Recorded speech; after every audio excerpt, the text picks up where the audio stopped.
હવે આપણે આ નાળું જોઈ શકીએ છીએ.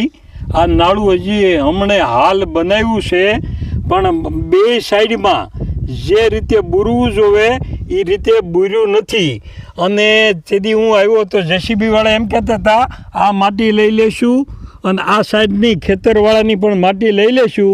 તો હજી માટી પણ એમનેમ પડી છે અને તમે જોઈ શકો આ કેટલું ડમ્ફર બેહી ગયું છે. તો આ લોકોને શું સમજવું? એમને તો એમ થાય કે કેળો ચાલુ થઈ ગયો છે એટલે એ લોકો આવી જાય, એમાં ગાડીવાળાની તો કાંઈ ભૂલ છે નહીં. પણ આ કેટલું બેસી ગયું છે.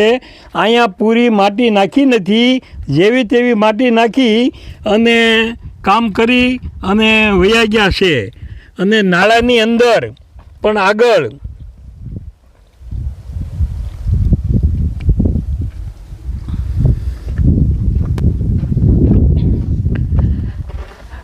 હવે આ જે ભૂંગળા નાખ્યા છે એ તમે જોઈ શકો છો.